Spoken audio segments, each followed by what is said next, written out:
আসসালামু আলাইকুম। আজ আমি আপনাদের একটা ডিজার্ট আইটেম বানিয়ে দেখাবো।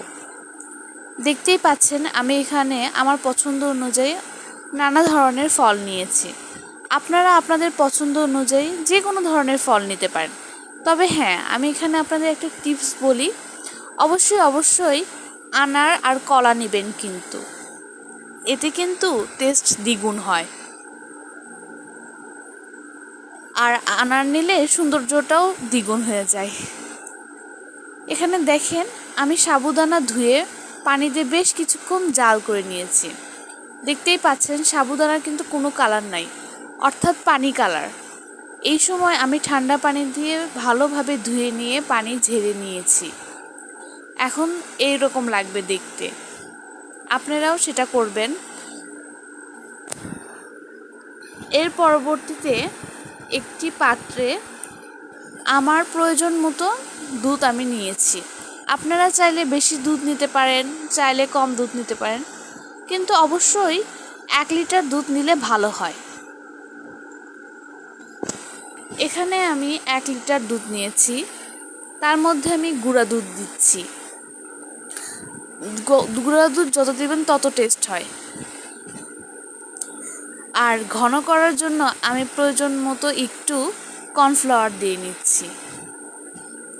আপনারা চাইলে বেশি দুধ দিয়ে দুধটা ঘন করে নিতে পারেন, কর্নফ্লাওয়ার চাইলে নাও দিতে পারেন, স্কিপ করে নিতে পারেন আপনারা।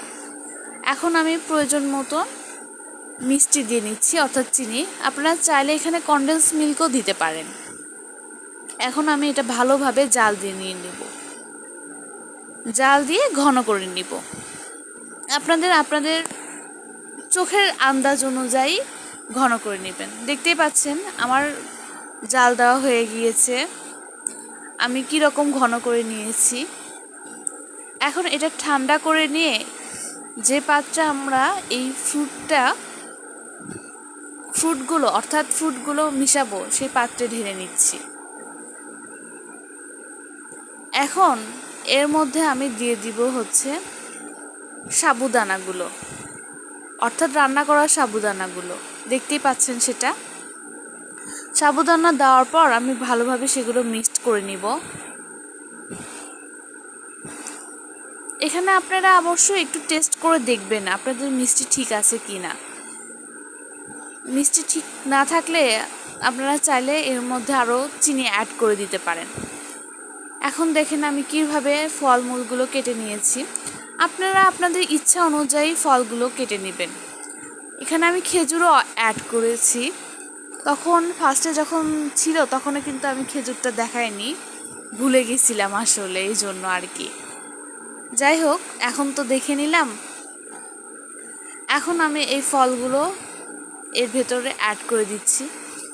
আমি হয়তো অতটা সাজায় গুছায় কথা বলতে পারছি না, সুন্দরভাবে হয়তো ভিডিওটাও আমি করে দেখাতে পারছি না। আমি আন্তরিকভাবে দুঃখিত, ক্ষমা করবেন আমাকে।